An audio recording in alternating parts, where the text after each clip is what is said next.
Shalom Bracha, bonjour à tous. Nous poursuivons aujourd'hui avec la deuxième Mishnah du Perek Yudalet du 14e Perek. La Mishnah nous dit Eid Rabbi Yochanan ben Gudgeda. Nous avons un témoignage de Rabbi Yochanan ben Gudgeda sur une Chereshet. Une Chereshet, c'est-à-dire une femme qui est sourde et muette, chez Sia Avia, que son père a marié lorsqu'elle avait moins de 12 ans.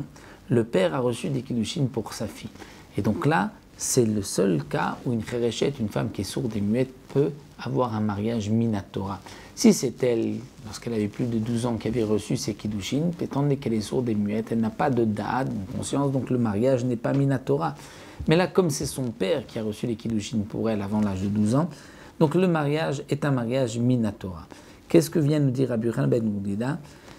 Le témoignage chez Iyotza Beget, qu'elle peut sortir avec un get, c'est-à-dire que même lorsqu'elle a grandi et que maintenant elle n'est plus sous la tutelle de son père, donc le père avait reçu des kiddushin, maintenant elle a grandi, eh bien le mari peut lui donner un get pour elle-même recevra le get. Amroulo, mais les Chacham lui ont dit non. Avzo kayotseba.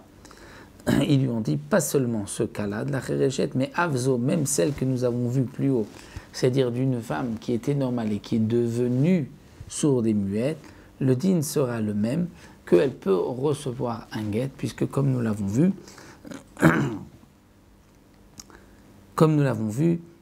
une femme peut recevoir un get, même si elle n'est pas consentante. Les Mefarshim nous expliquent que le Amroulo qui est marqué ici, on lui a dit, c'est-à-dire, on lui a dit non pas à Rabbi Yochanan ben Gudgeda, mais on a dit à Rabbi Yochanan ben Nouri, qui dans la Mishnah précédente s'était posé la question, quelle différence entre une femme qui est devenue sourde et muette qu'on peut divorcer et un homme qui est sourd et muet qui ne peut pas lui divorcer.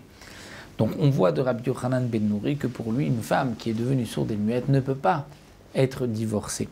Eh bien, les Chachamim Amroulo lui ont dit, après ce témoignage de Rabbi Yochanan ben Gudgeda, ils ont dit à Rabbi Yochanan ben Nouri, Avzo Kayutsebo, celle qui était normale, qui ensuite est devenue sourde et muette, aura le même statut que celle qui était sourde et muette mariée par son père, et lorsqu'elle grandit, elle peut recevoir son guet.